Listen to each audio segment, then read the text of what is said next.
This is CNN Breaking News. That breaking news is coming out of Haiti. That's where Americans are trapped in a Port-au-Prince hotel. This amid violent protests over rising fuel prices that have killed at least 3 people since yesterday.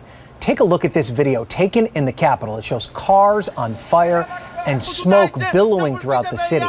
At least 3 U.S. airlines have canceled all of their flights into Haiti so far, and others are expected to follow.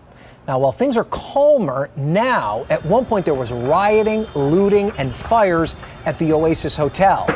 50 Americans, children, tourists, and missionaries are all staying there. We're told that no one is being allowed to leave the hotel. Also, there are roadblocks in front of the Oasis. Evacuation plans are being made in case the violence erupts again. Stacey Lombardi-Bourne is on the phone with us now. She is a guest at the Oasis Hotel. Stacey, first, tell me, are you and the folks you're traveling with, are you safe? And give us an idea of what the situation is like there right now. Hi, we are safe at the moment, and the situation right now is calm. We've worked on a security plan to fortify the perimeter and evacuate if needed if the situation becomes worse again. So is your plan to wait things out to see if the situation calms down for the long term, or at the first opportunity to be evacuated, will you take advantage of that opportunity? Right now the plan is to wait and only leave if, as a last resort, if we need to escape anyone coming into the hotel if they're able to do so. So kind of talk to us about how this all developed. We know that the prime minister there announced an increase in gas prices as a way to raise revenue for the federal government there in Haiti. Obviously, the citizens of Haiti did not take kindly to that. I mean, how quickly did things escalate?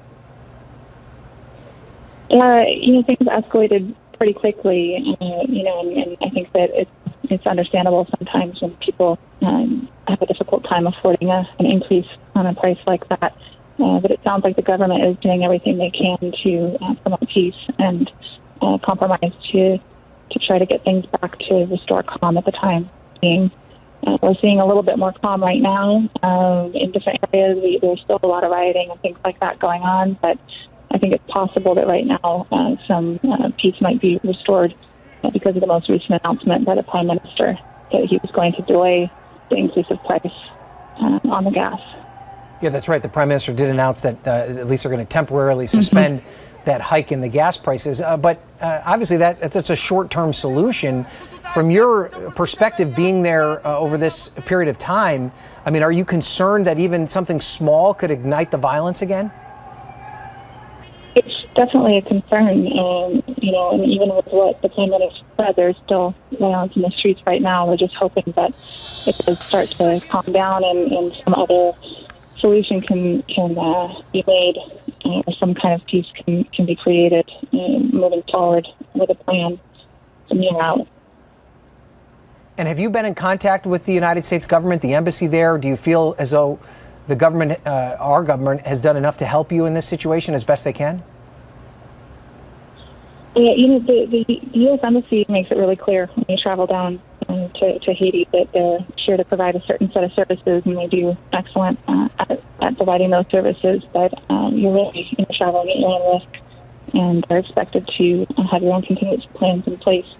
So, yes, I think they're doing everything that they're supposed to be and can be doing. Okay, Stacey, please stay safe. Continue to keep us updated on the situation there. If things take a turn for the worse, please let us know. And if things get better, let us know that as well. And if you're able to escape there safely, we appreciate you providing for us your view of what's happening there. And we should point out that the State Department has just responded to the protests. They said, quote, "We are aware of reports that a Best Western hotel in Port-au-Prince was surrounded by demonstrators and vandalized. At this time, we've not received any reports of any U.S. citizens injured or killed in the incident.